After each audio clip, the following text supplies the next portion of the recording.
So I make a lot of videos about my relationship with the Lord, about how my life is different, about the state of your soul, about how I love God and obey God. Talk a lot about my relationship with Him, and I'm so fortunate. I'm so fortunate to be in relationship with the Lord, to be surrendered to the Lord, to be in obedience to the Lord. There is nothing better than feeling like you are in the will of God, to know that you're doing the best you can for Him. But I have to let you know that there's so many times in this journey to where I felt like I wanted to quit, where I wanted to run, where I wanted to turn back to the world, where I wanted an easy life, where I wanted safety, where I wanted security. Gosh, there are times where I did. There were so many times where I walked away from the Lord, where I gave up on God, where I viewed God as the enemy, where I sought so many things. When I think about now, it grieves my heart because I think about how it grieved the Lord to witness me and all that. I mean, even after I gave my body as a living sacrifice to the Lord and lost my life to the Lord completely, 1,000%, there were times where I walked away. Now, it was only for moments. There were times where I was like, I cannot do this. There's no way. Gosh, I've struggled with so much, but the Lord was just right there with me, just like, come on, Jennifer, no, keep going. I got you. I mean, I don't been to thinking about suicide, not thinking about how I could go forward, but knowing I couldn't go back and feeling trapped. I've thought about even going over to Satan. I'm like, something's got to change. Like, I've thought about, and I have quit. I've been through so much because I'm chosen. The Lord chose me. And Satan is doing everything that he can and has done everything that he could to deter me, to keep me out of identity, to keep me out of walking in purpose. And he's not going to stop. He's coming for me. He's coming for my family. He is unleashing hell. He's doing everything that he can to stop the purposes of God being fulfilled. But greater is in me than he that is in the world. The Lord is like, no, he's let me know that I'm his. I just got to let you know that, because we will turn people into idols. We will look at people's spiritual walks. We will look at people's performance, and we'll be like, man, I want to be like them. Why can't I be like them?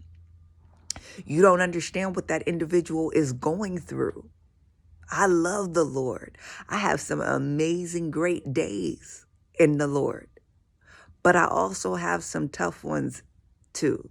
I also have some ones where I'm under spiritual attack.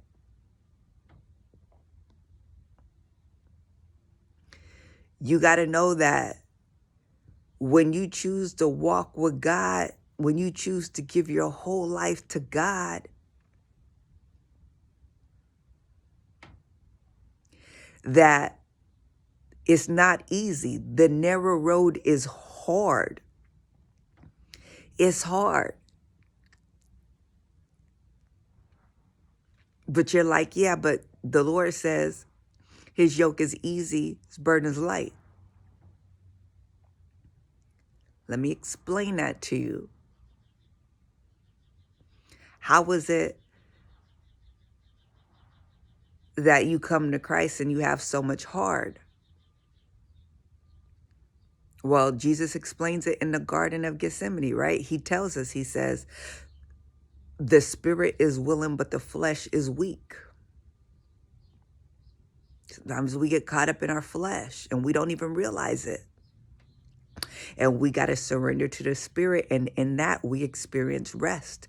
We experience ease. Sometimes our eyes gets taken off of the spiritual. It gets taken off of what the Lord is doing. It gets taken out of the perspective of the kingdom and gets shifted to this world, gets shifted to what's going on in the natural. Right? Your adversary, the devil, is on the prowl looking for who to devour. So we have to be sober and be vigilant in that. But sometimes in your weak moments, when that shift happens, when the shifting takes place, you don't catch it in time. And it gets hard. And you have to surrender back to the spirit and continue to walk in the spirit and seek the kingdom first. But just know, wherever it is that you're at, that God will meet you where you're at. Don't look at other people and be like, oh gosh, why can't I just be like them? What's wrong with me? No. Use it as a tool to be able to say that's what's possible, but also you know that as with all of the good and greatness this person is experiencing in their depths, in their walk, in their union with God, that even with all of that they're suffering, because the Bible tells us your brethren are suffering along with you. None of us are immune to trials and tribulations. That sometimes, yes, I struggle in my faith. And I have to ask God to increase the measure of my faith.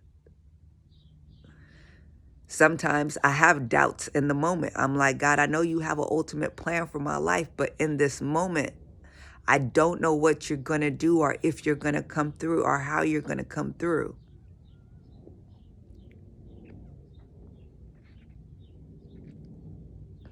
Sometimes I want to take back control and I want to say, oh, I can do this or that my way. And I have to be able to surrender and say, no, it has to be your way. I have weak moments. I have challenging moments. But God is with me, and God is going to lead me and guide me because he has a place that he wants to take me. He has an expected end for me. He has steps for me to take. He has an identity he wants me to walk into. He knows from dust I come from dust I will return. He knows what I'm facing in the natural and in the spiritual. He knows the demonic forces that are working against me. He sees it all. So he's leading, he's guiding, and he is in relationship with me, knowing my limitations, what I'm faced with, what my inclinations are. He knows. God doesn't require perfection, and he's not requiring perfection out of me and not out of you.